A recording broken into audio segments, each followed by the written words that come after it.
Hello guys, welcome to Jhankanaka blog. তো জামাই ষষ্ঠী উপলক্ষে guys আজকে আমরা রান্না করছি মটন কষা।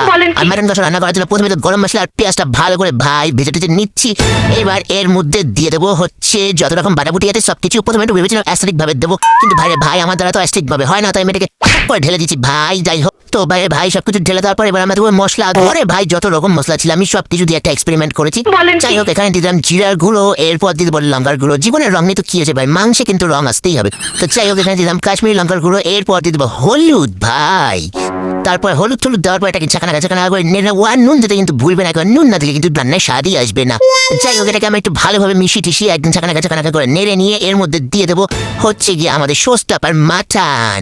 এই যে মাটনটাকে আগে থেকে ম্যারিনেট করে রেখে দিয়েছিলাম, আমার টাক করে ঢেলে দিলাম মাটনটাকে একদম মশলার মধ্যে। এবার এটাকেও ভালোভাবে মিশিয়ে নেবো যাতে মাটনটা ভালোভাবে কুক হয়ে যায় একদম মশলার সাথে ভাই। তারপর এটা তো ভাইটা বক টক করে ফুটছে, যেভাবে আমরা 42 ডিগ্রিতে বাইরে রোদের মধ্যে ফুটি ভাই, সেই রকমই ফুটছে টক টক করে। তো যাই হোক, এই ছিল ফাইনাল লুক। কেমন লাগলো জানিও। টাটা।